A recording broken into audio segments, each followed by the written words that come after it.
It's a big day for the school. Students, staff and supporters are celebrating the school's foundation.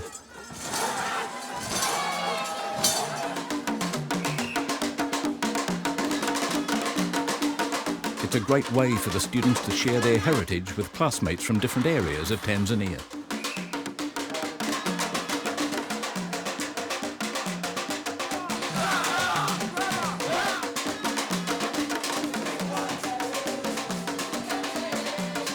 The whole school participates, and for the students, it's a brief respite from their studies. I want to be a lawyer. I want to be a doctor. Most of the students tell me they want to be lawyers or doctors, and we need them to be educated into more knowledge about what the options are into the future for them. I think it's not just university, it's having people, educated people who are able to provide leadership in local community as well as in the wider community of Tanzania. Really, money for education is much valued and needed. So the assistance we get from Australia has come at the right time and for the right need. I think the equipment are coming from Australia. Sometimes I have to asking a volunteer, what is this for? It's my first time see. I don't know what is the use of this. So those volunteers really help me sometimes.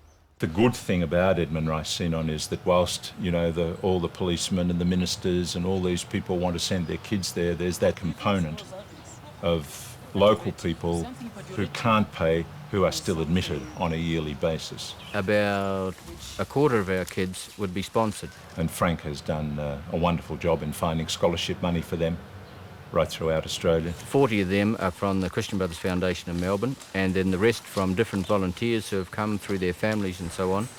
Without that sponsorship, those kids would have no chance of an education. There are a lot of students here who cannot afford to attend this school or even government schools, which though professedly free, are not as free as they could be. The school community should model the wider community, and Christian-Muslim divide is going to be a big test for Africa, as it is around the world. 50% will be Catholic, 30 Lutherans, and 20 Muslims. There's no differences at all.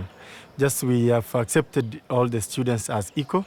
Students, all of them feel comfortable that we are accepted here despite our differences in religious belief.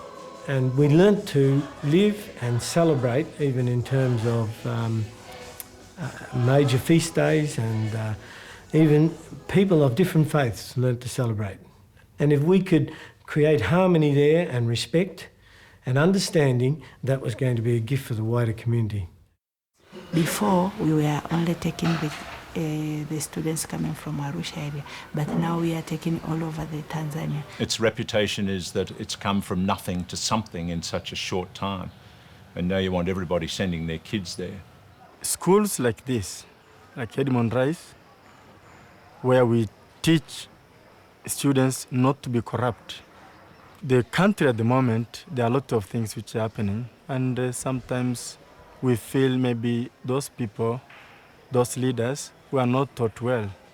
So it's good to bring up a student knowing he's going to be a leader who is free of corruption, who can think differently, can think for people and not for his own selfish needs.